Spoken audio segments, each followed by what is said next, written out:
Hello, this is Mark here at Gary's Guitars in Portsmouth, New Hampshire, and I'm here to talk about guitars.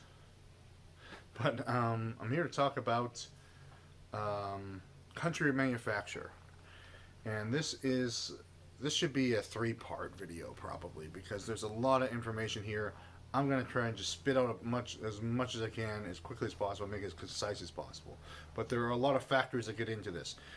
So country manufacturer. Also, there's a little bit of patriotism that can get into it. There are people who want American-made things because they believe that's better for America and better for their neighbors and their country and their um, and themselves to kind of lift the whole thing up together.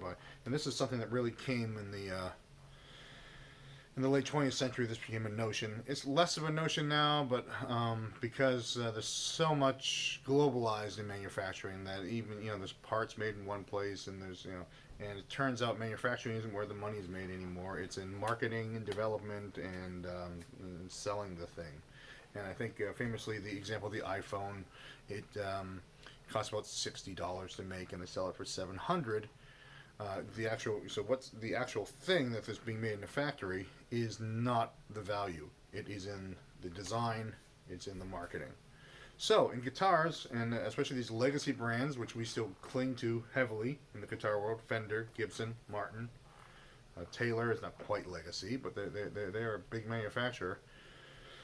They've all kind of gotten wise to this a bit, and they do manufacturing in a lot of different countries. So they have their American production, which is usually their highest quality and usually their most expensive product. And then they have another country of manufacture, or several in the case of some of these companies, and that will.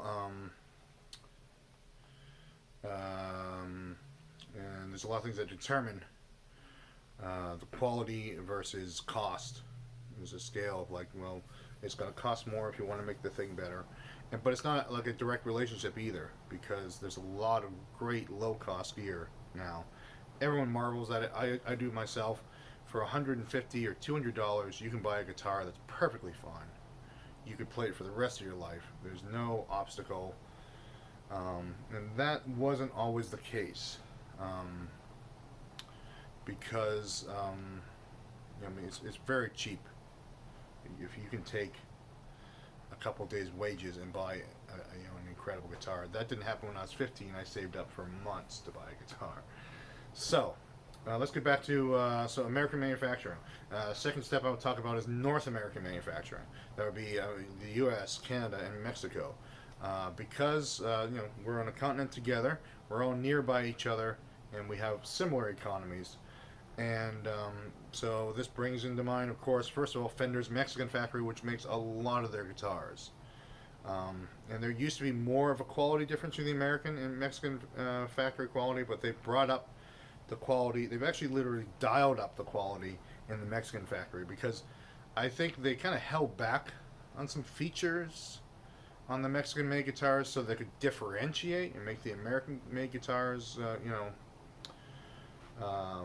more desirable. But now they're kind of going to this other thing where it's basically Fenders are going to be 1,000 and up, American made Fenders, and anything under that's going to be manufactured in Mexico or in Asia. And the Mexican guitars are going to be they're playing a bigger role. I think we all know what the new Player series that Fender has been quite successful with. They're doing a lot of their amp manufacturing in Mexico. I think most of it. Only custom shop amps are made in the U.S. now. So they have this big, powerful, recently built and very near to the border factory that they're using more and more for their production. So let's keep moving. So North America, also Canada. There's a lot of great Canadian guitar companies. One of which I'll mention Godin, because we sell Godin. Sorry, Robert Godin. I usually pronounce things in English when I'm speaking English, but Godin guitars are made au Canada in Quebec province mostly. They are exceptional guitars. We sell them here at Gary's Guitars. We recommend them. Gary's sold them for 40 something years. They've been at this store since day one.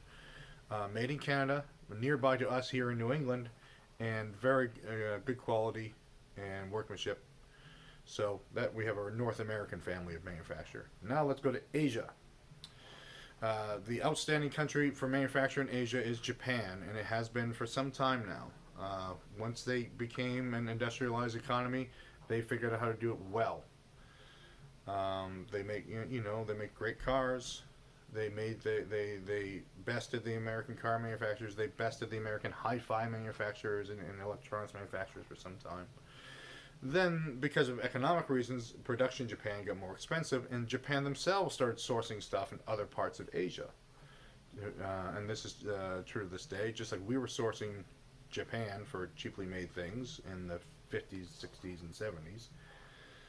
Now the tables turned a little, and Japanese companies actually want to get, especially the elephant in the room, mainland China.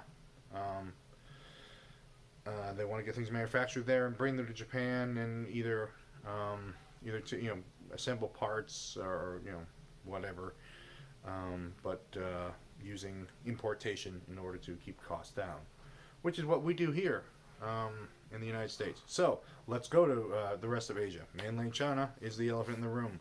They're making a lot of stuff. Because of technology, their factories are very high tech, and they are able to make any quality you want. It used to be, to get a high quality acoustic guitar, you had to buy a Martin, and that was it. And then Robert Taylor came around and made it and ramped up his manufacturing. He was like, oh, okay, well, you can buy one of these Taylors too, they're okay. Then the wall came tumbling down with the Blue Ridge. It was the first Chinese manufactured thing that could compete with the Martin. And then you had also Eastman guitars, Palladino stringed instruments, very high quality Chinese made things. These factories in China can make you anything that you order. You just have to pay for whatever you're getting, and your quality, they'll make you any quality you want for any price. The Chinese economy is, especially at the time I'm talking about this, in the year 2020, it's in this incredible growth stage. They also have, it's just in this position where their costs, everything there costs almost nothing to manufacture, and that's why everyone's rushing there. But that will end, just like it ended in Japan, just like it kind of ended in Taiwan. So, next country manufacturer up is Indonesia. Indonesian guitars are coming out really nice. And then after that, you'll have Vietnam and India. India is kind of lagging in country manufacture for guitars, but they're catching up. So, at least that's part one. Maybe I'll talk about amps. It's a little less crucial in amplifiers. So thanks for watching, and leave any comments, and let's have a discussion, and subscribe and all that stuff, and come visit the store, Gary's Guitars and Sports in New Hampshire, Facebook, Instagram, all that stuff. Check us out. Thanks for watching.